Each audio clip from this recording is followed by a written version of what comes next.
And I'd like to welcome Daarel Burnette, who is Education Week's state policy reporter. And he was talking about a very central piece of the discussion having to do with the Every Student Succeed Act, which is how this law relates to state policy. It's a federal law. It applies to all of the 50 states. And in many ways, it really reset the relationship between the federal government and the states when it comes to state policy. Can you tell us a little bit about what you were hearing from the people who were asking questions today about just how much they understand this changing relationship?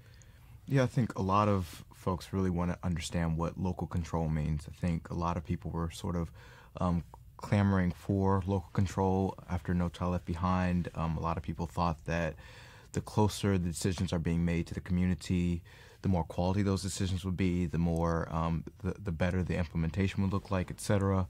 But what we're learning as ESSA sort of starts moving into implementation phases, we really don't know who is in charge in states. This is a lingering question in a lot of states in which you have a lot of different politicians, technocrats, boards, kind of all overseeing the same things. And so this becomes a hurdle first when you're actually trying to develop the plan, but then also when you're trying to implement the plan, because you don't know who should be making some key decisions as to where money should be spent, how money should be spent, and then really sort of what success looks like.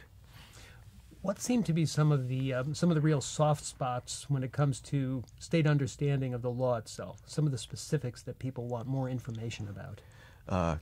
Meaningful consultation is a really big one. ESSA requires that states actually have meaningful consultation with legislatures, with stakeholders, and with the governors. But what that actually looks like can differentiate in several different ways. So some states would set up panels in which they would try to engage with their community members.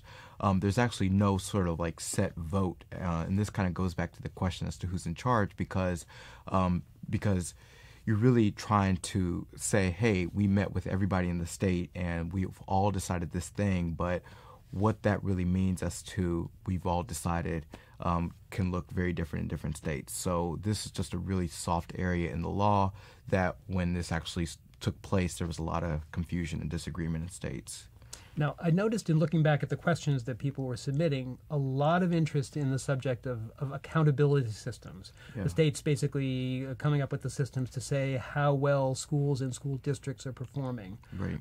What takeaways do you have on the question of accountability?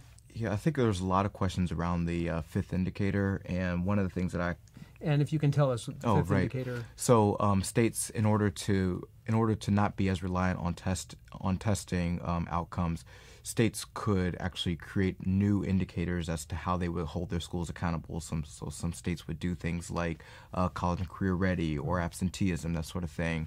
One of the things that I kept driving home is the fact that a lot of states don't have really comprehensive, reliable data systems that they can rely upon. So this really limited the scope and the differentiation amongst that indicator. So a lot of people were asking, well, why isn't students' health part of the accountability system, or why isn't how well students are being able to do research? Well, these are really hard things for states to get a handle on when it comes to data. So states' data systems are going to be really key in actually depending on how comprehensive their accountability systems will be in the future. Now, financial oversight is a kind of a related part of this, because the law has some new requirements for states to actually report out information having to do with spending on behalf of the public. Where do the states stand on that? Right. So historically, we have seen school spending by district level, and it's average per pupil data. Under ESSA, it requires that states actually disaggregate spending at the school level. And so what you're going to start seeing is a level of financial detail that we have never seen historically.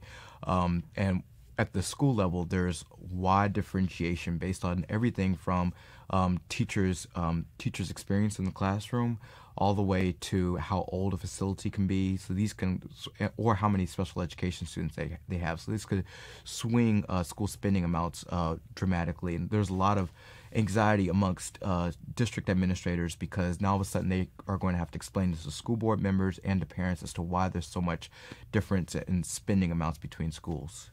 And so they're really going to have to step up their game when it comes to transparency with the general public. Yeah, I mean, this is one of the big parts of ESSA. I mean, ESSA, there's not as much emphasis on accountability. There's a lot more emphasis on data collecting. And so now there's going to be a lot more data that's going to be presented to the public, and officials are going to have to answer to that data. Well, thank you very much, Daarel. It's really interesting. A lot more to be said about the relationship between the states and the feds on ESSA, and please check out the State EdWatch blog for more information.